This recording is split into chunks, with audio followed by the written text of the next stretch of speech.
Hi, evening guys. Been a bit busy recently, working nights and various other bits and pieces. Still working on the Heresy Army. In the process of doing a squad at the moment, so I thought I'd give you a quick update on that. Basically doing a 10-man squad, something slightly different weapon wise, and trying a bit of freehand flame painting on one of the characters. It's a named squad, so I thought I'd do something different. But the main video today is just to get something back up on YouTube and something slightly different. So what I'm going for is a book review, actually, like 2 books. I've recently read 2 fairly new releases from the Black Library. The first one I'll do is Phalanx. So Phalanx is, as you can probably make out there, a Soul Drinkers novel. Soul Drinkers, for those of you that don't know, are a divergent chapter. They're a second founding chapter, you know, from like the Imperial Fists. So I'm really tired. Like I said, I've been working nights, so the words ain't exactly forming as they should, so never mind, I'll muddle on through it and hopefully it'll make sense. So Basic Phalanx is the latest book in the series. I think there's one definite omnibus book, and then there's about another 2 to 3 books after that. All about the Soul Drinkers, loyal to the Emperor, loyal to the Imperium to begin with, slightly different. They go against the Imperium in principle, but not the Emperor. Sounds confusing. They venerate the Emperor as the leader of mankind and everything, yet they don't agree with the way it's run by the High Lords on the Terror. So technically renegades, but really loyal. And things get interesting when they get manipulated by a demon prince of Zinch, I believe. So they start mutating. This is in the first book, this is way back in the beginning. Just a bit of background history on them, and they begin mutating, and they think this is signs from the Emperor blessing them, bizarrely.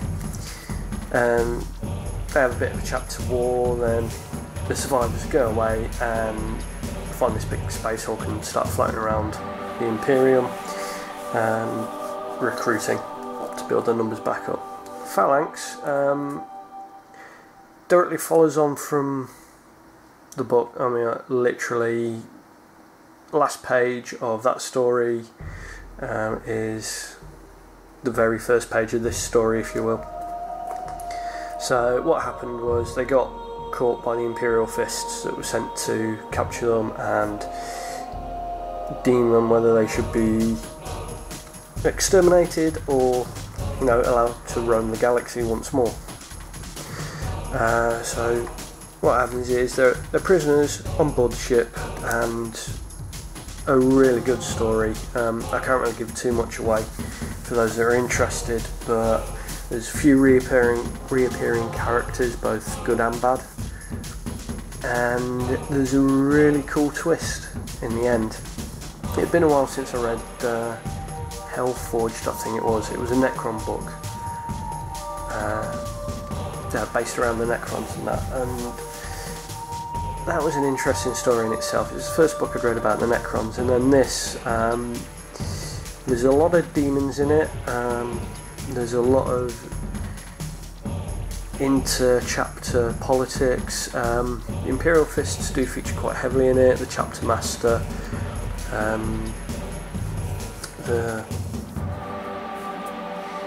just trying to think of his name, the first sort of like captain, Lysander, that's the one, he's in it.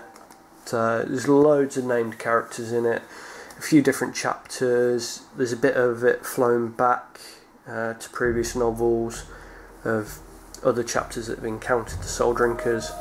Because basically on the Phalanx, all the chapters that have got a grievance against the Soul Drinkers are sort of like come out of the woodwork. The Inquisition's there, there's Sisters of Battle are there, and it's just one big sort of like, yeah, we're going to get the boot in on you guys, yet the story unfolds from there. And in all honesty, the ending was good ending, but kind of felt a bit of a cop-out, a bit of an easy way to end it without ending it. Confused? Read the book. You'll probably see what I mean, and anybody who has read it and thinks the same or has a different opinion, please feel free to post at the bottom of this video link. Anyway, that's Phalanx. Good book. Really enjoyed reading it. Once I got past the first couple of chapters with me, I tend to have difficulty getting into books in the beginning, but once I do, I couldn't wait to finish work and read this, or get some downtime and read it. So Phalanx, good book, and I won't even bother with like a 5-star rating. All these books, Black Library books, some better than others, but they're all good books, so I can't really give a vote, but definitely worth a read if you're a fan of the Soul Drinkers, or just fancy your lawless Space Marines a little bit dirty. So that's Phalanx done. The next one was Legion of the Damned. Been waiting for this book for ages. It's from a relatively new author as far as I'm aware. I think it's probably his first book for Black Library, Rob Sanders. This features again the Imperial Fists. The chapter concerned mainly with this book is Excruciators or something like that. They're basically second founding guys. You know, they stretch all the way back to the Siege of Terror, and their first chapter master was the captain or Legion champion or something that held the walls at Terror during the final assault. So he got his own chapter, they went away. They hold the Eye of Terror mainly. So their Legion, their chapter homeworld is basically based within the Eye of Terror around Cadia and that, and they deal a lot with Chaos forces coming through, Black Crusades. They've been involved with pretty much every single one of them. But this book, getting back to the book, although it's Legion of the Damned, and you'd assume about, especially with the front cover, it's about the Legion of the Damned, they feature very little, but quite a lot. Yes, I'm on with the cryptics today. Basically, it starts off with this thing called the Feast of Blades. All the Imperial Fist successor chapters, that was the word I was looking for on the last book, but I couldn't get. The successor chapters, they all gather together and they have this big tournament. 10 champions from each chapter come together. They all battle it out to see who's the best, and basically they fight for a sword. One of Dawn's weapons, I think this will please both Templar's Crusade and Black Legion Braska. It's a sword that was forged in the Iron Cage. So for those of you who don't know, I think the Iron Cage was a big planet that was fortified by the Iron Warriors, and it was the Imperial Fists trying to battle it out and remove the Iron Warriors from that planet fortress. So they all get together, and this chapter's not doing too well. I think it's like the first day of the feast, and at the opening of the book, I think 7 of the guys have been knocked out, and there's 2 more in the process of fighting, and then there's one mysterious guy. Basically, he's suffering with this last guy who it falls down to perform in the Feast of Blades. He's suffering from the darkness, so I wasn't too sure on it. It does explain it, and from what I gather, the darkness is a similar thing to, the Blood Rage, the Blood Angels succumb to their death company. Basically what it is, it's a genetic affliction that's passed down that affected the Primarch, and it's affected everybody within that gene seed. So whereas with the Blood Angels, they revisit Sanguinius's last moments above the vengeful spirit, battling Horus. All the Imperial Fists and their successors run the risk of succumbing to the darkness, which was, again, from what I gathered, on the vengeful spirit. When the Emperor's mortally wounded, it's Dawn's darkest hour. It's his a galaxy without an emperor, does it bear thinking about type moment. And basically this comatose this guy that was afflicted with it, he's laying in the apothecarium, and the apothecary's saying to the captain, look, I've got an experimental procedure, you know, I'm going to try it out, so yeah, do your best, because I either want him dead or in the Feast of Blades, in the competition.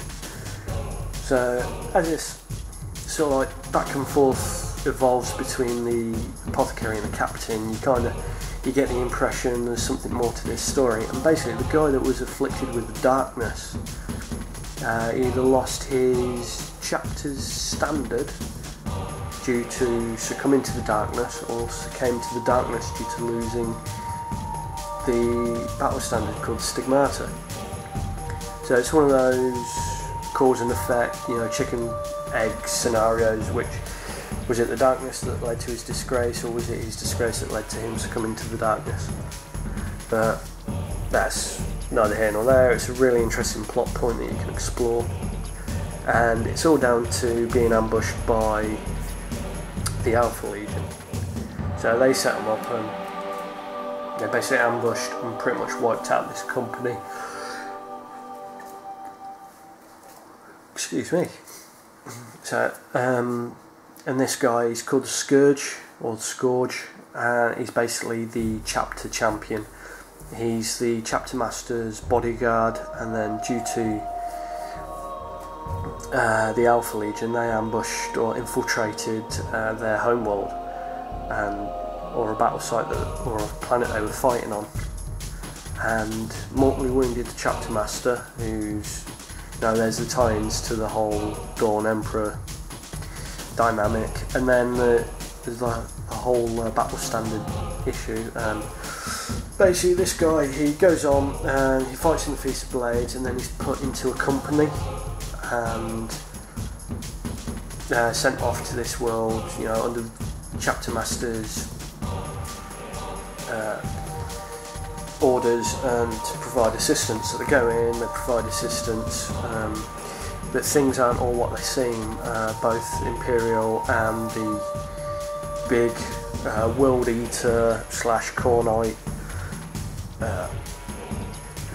war host that's heading towards the planet, following the trail of the Keeler Comet, which is featured in one of the first Horus Heresy books, but it's been through the Eye of Terror and it's corrupted, and this war host is just following the comet's path and laying waste to any world in between.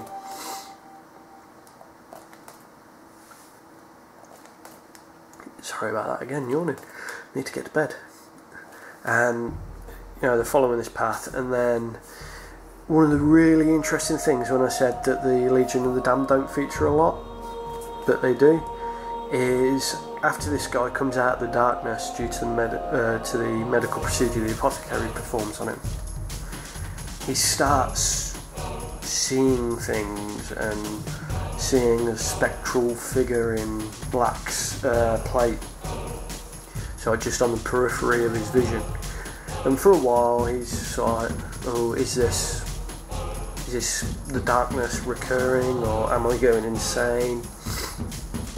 This, that and the other, and you know, it's all his doubts and his fears come to the surface. Maybe, you know, things a Space Marine shouldn't feel, but perhaps somehow he's been put in touch with his humanity a bit more. But you know, it's a really interesting book, well written, and if I couldn't put Phalanx down, I mean, I was in this book constantly. I mean, I read it every spare moment I got. But like I said, the beginning, first 2 chapters, 3 chapters, a bit slow going, building up the story, getting going. But once it got in there, it was really good. I mean, you've got the Scourge, which is the equivalent of chapter champion, I'm guessing. You know, he's by his chapter master's side day in, day out, supposed to throw it, you know, get in the way of any mortal wound and stuff like that. Yeah, he's dealing with his own self-doubt, his potential fall into insanity, his beloved chapter master feeling as though his beloved chapter master's turned his back on him, and winning the Feast of Blaze, thinking, yeah, this will get me some credit back with the chapter, to then the whole company just being against him, apart from the apothecary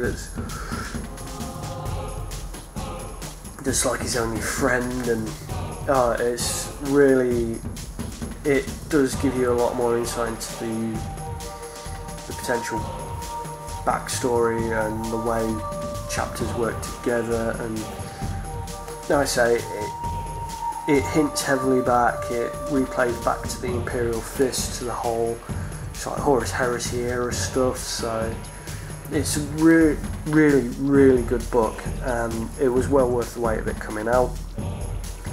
And if you've stuck with the video this long, you've probably done better than I would have done. Amongst me rambling, being tired, still not having enough sleep, you know, trying to do these videos, I need to get stuff back up on YouTube. So hopefully these 2 quick reviews, I say quick, we're running into what, 20 minutes now video. These reviews of these 2 books, hopefully they've sparked your interest. With the Soul Drinkers book, maybe go reread the whole back catalogue again before you get into the book. Ben Counter is a good writer. He's done really well with the Horus Heresy books. He's one of my top 5 Black Library writers, you know, with Abnett, Graham McNeil, a few other, Aaron Dembski-Brown, who's got another book coming out this weekend, which I can't wait to get my hands on, Voidstalker. So I'll be reading that, maybe do a video on that on its own, just saying, yeah, awesome book, well worth the wait again, hopefully, I'm sure it will be. But yeah, Ben Counter, a really good writer. Just, if you're into Soul Drinkers, if you're just looking for something new to read, Phalanx relies a lot on past books, past stories that were told. So yeah, if you're going to read that, reread at least the last 2 or 3 books that come before it, and, you know, get your head back into the game on that one. Legion of the Damned, as I say, great standalone book. I'm looking forward to reading more by Rob Sanders after this. He's done a really good job with the book, and there's a nice line in it, because it comes up with, if I just check on the back page, because at the end of the book there's a little bit by a character, you know, he's given a bit of a speech, the main character that was in it, and it just says the motto of, because this pops up a couple of times in the book, for the God Emperor beyond the point of death, and he says,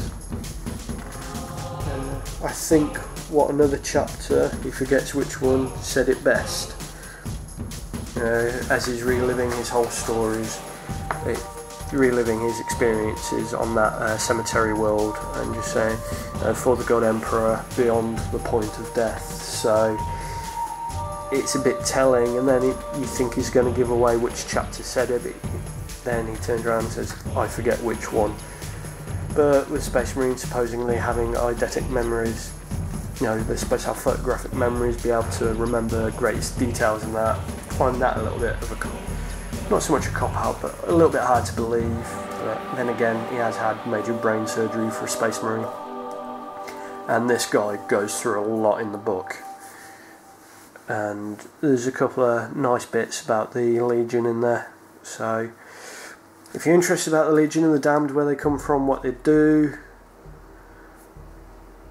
probably still doesn't answer those questions, but really good read, and it's nice to see the Legion and the Damned featuring in a book beyond one of the Ultramarines by Graham McNeil, one of the Ultramarines books. I think it was the last one, chapters due. I think the Legion and the Damned featured in that, so go check that out.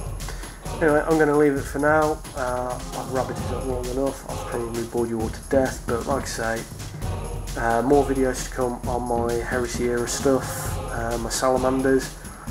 So I think you'll like the Sergeant. The Sergeant's a named Sergeant from the campaign rules we've been given, so it's called Sergeant Bannon. So Bannon's squad will be up and ready. I'll probably be increasing those to a 20-man unit. Because hopefully, once the Forge World Open days, you've probably seen on Hazard Syndromes and Temple Crusade 01's videos. I haven't checked them out myself. They may have featured on there. There's a few really good bits and pieces coming out that Forge World got planned for release, and I did see a Spartan tank, so you know, a Land Raider that can carry 20 Marines would be quite interesting. So see what happens, and I get to show off my little bit of flame work on my Power Fist that I've done. First attempt at freehand flame painting. So once the squad's finished, I'll see what you guys think and do another separate video for those. Cheers for listening, cheers for staying with it, and I'll catch you guys very soon. So keep watching, keep subscribing, and you know, it's really appreciated. I can't remember how many subscribers I've got at the moment, but it's more than I ever thought I'd have. So cheers guys, you're making me happy. Right, more hobby to come.